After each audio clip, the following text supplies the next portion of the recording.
তোমার না পাপা বলেছে কাঁথা সেলাই না করতে, তুমি আবার বসে পড়েছো?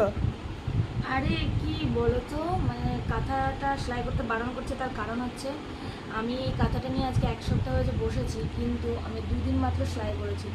এইটা যে 2 দিন সেলাই করেছি সেদিন থেকে আমার সেলাইয়ের ভীষণ পরিমাণে পেন হচ্ছে, মানে ভেতরে পেটের ভিতরে।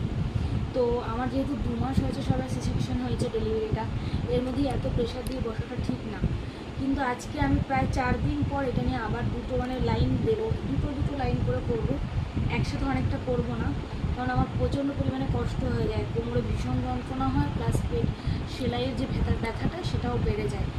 তোমরা অনেকেই আমাকে জিজ্ঞেস করছো, দিদিভাই তোমার সিসেকশনে সেলাই করেছে নাকি তোমার পেস্টিং করেছে? আমার সেলাই করেছে গো, 7 দিন 8 দিনের দিন আমার সেলাই কাটা হয়েছে। তো এই হলো ব্যাপার। আর কি বলবো, তোমরাও সবাই সাবধানে থাকো।